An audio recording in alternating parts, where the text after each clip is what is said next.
Hi everybody, I'm Bill Sanders and this is Watch Art Sci, the art and science of watch collection. Today what we're going to do is to take a look at the Breitling Navitimer reference 806 1959 re-edition. What this watch is a re-edition of a watch from 1959, as the name implies. At that time, this particular model was using the Venus 178. The earlier nav timers before 1955 were using the Valjoux 72. This one has its own movement. It's a Breitling B09 based on the Breitling B01. At $8,600 is the MSRP, and right now it's sort of, I don't know if you find any really great deals on that lower than that, but possibly you can. This is a limited edition to 1,959 units, 1959. The glass on it is, instead of having sapphire like they do today, they use the original. They use the highly domed plexiglass cover for it.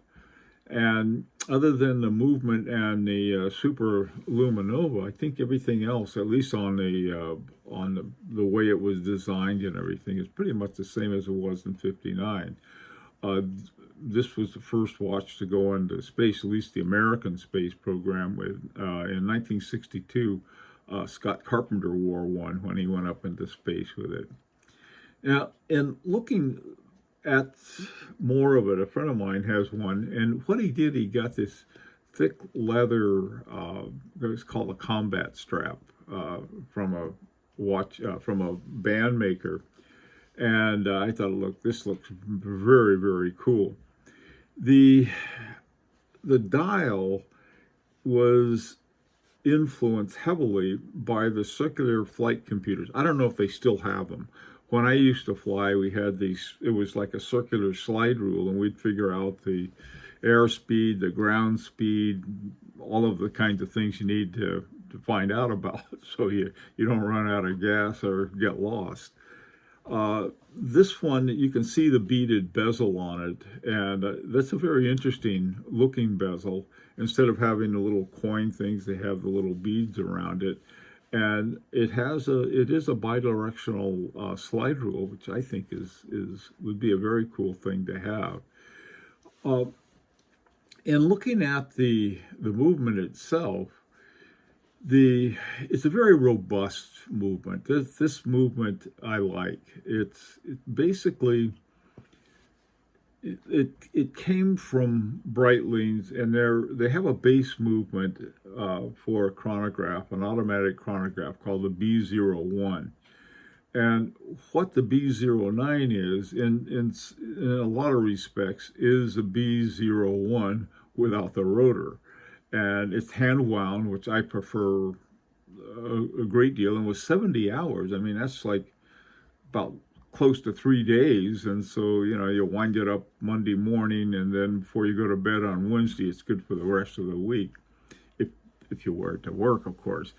A very sports watch. This is the kind of watch that that'll hold up to a lot of different kinds of uses. You can, take it to a football game or something, or wear it to work. It's a very unique and interesting watch. It's got the hours, minutes, small seconds. Then on the chronograph, it's a column wheel chronograph and a chronometer, both. So it's COSC certified. In the chronometer, you have 1/5 of a second, 30 minutes, 12 hours, 4 hertz. 28,800 VPH, which isn't, that's pretty standard, to tell you the truth on that. But this was a watch that I've had a few issues with Breitling because of the movements they didn't exactly tell everyone about. But in looking at this one, quite a nice watch. It's got a wonderful history to it. And congratulations to Breitling. This came out, I think, in 2019. But it's a very cool watch, and if you're interested in this kind of watch, this is well worth looking at.